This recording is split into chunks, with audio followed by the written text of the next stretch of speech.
today is all about British food. And what kind of food do you come up with when you think about British food? Shepherd's pie, cottage pie, or bangers and mash, Sunday roast, or the famous English breakfast? When you're thinking of traditional British food, it's quite hard to go past one of the most popular foods in the world. It doesn't matter even if you're not in the UK, and that is fish and chips. The fish and chips wasn't always incredibly popular throughout the UK, but it did gain a lot of popularity after the railways were built, because that meant that it connected the ports to the bigger cities, and so they could get that fish over to the big cities, to the big populations really quickly, and from there it absolutely took off. Traditionally they used to be packed in newspaper, and even I remember as a kid growing up in Australia they were also packed in newspaper. But nowadays it's more just kind of regular paper, it could be some kind of cardboard or whatever it is.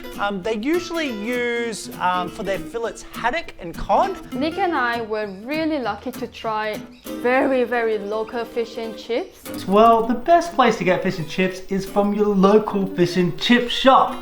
And we could not get more local than where we are right now, which is in Thurcroft. In the north of the UK, a tiny little town with about 10 shops in it, but one of those shops is fish and chips. So that just shows you how popular fish and chips is. So this is our chips, that's massive. The actual chips are really thick cut, I don't know if you can see. This is the best looking fish and This is crazy! It's massive. Wow, wowza, crazy! It's really good.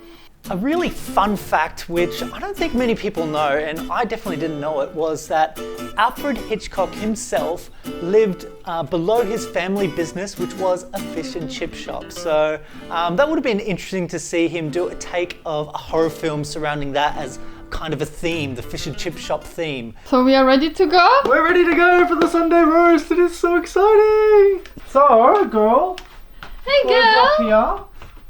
And I'm going to give you what's in here, which I know you love. Look at her. She loves it so much. It's a Digestives. She's so big. Let's leave her. Leave her to a Digestives. I love a show called Friday Night Dinner. It's a British show, and they have a Sunday roast or some sort of roast every Sunday, and that's kind of a theme in that show. It's got the Yorkshire pudding on the side, as well as amazing amount of gravy. And the roast actually began as the meal that you have after church. So people would chuck in their veggies, throw it all in there, the meat, and let it just sit there in the oven as they went to church. And when they came back, they had everything absolutely ready, roasted to perfection.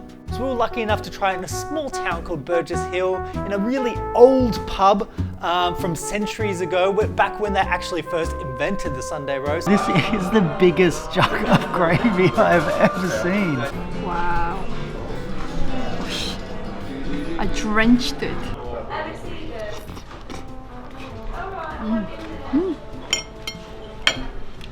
Yummy. Delicious.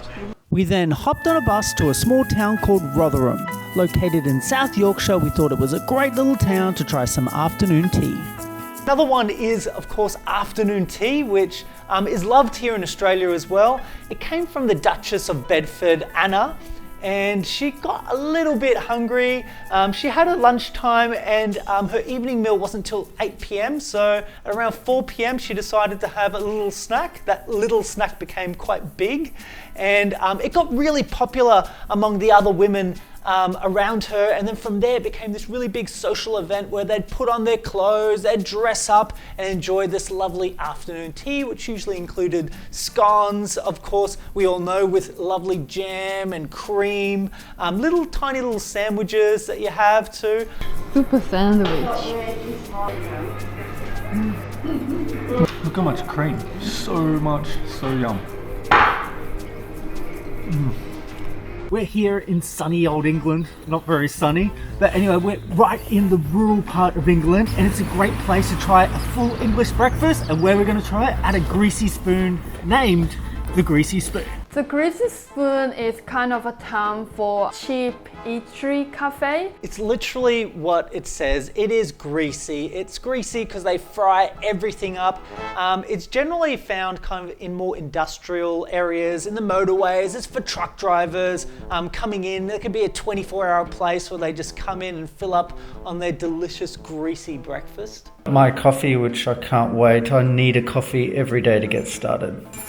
It's pretty much like a Nescafe kind of deal going on, but it's really good because I like all coffee. I don't discriminate. Full English breakfast has sausages, baked beans, and eggs, and bread, and a mug of coffee. Or you can have tea instead.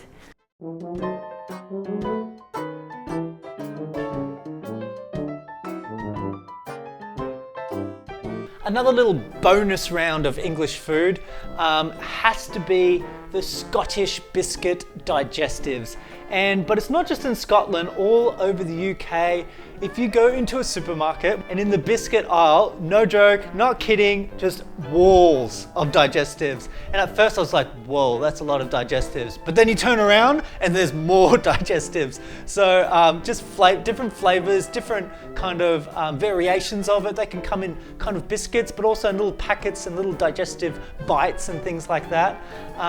The UK people love digestives. So one funny thing is that we did house sitting all over the UK, and you kind of get to see their people's pantries, and funnily enough, a packet of digestives was always in there. In every house there was digestives. Another really interesting story about the digestives is that they almost broke up the most famous band in the world. Everybody knows them, the Beatles.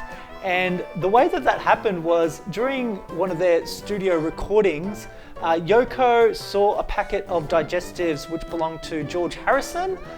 She began to eat them, disrupted the studio. Harrison got very, very annoyed, and it created a massive argument. They may be the reason we no longer get to hear a lot more Beatles songs. Thanks heaps for watching, guys. We really hoped you enjoyed our take on English food. We absolutely love it, and we'll see you guys in the next one. Bye.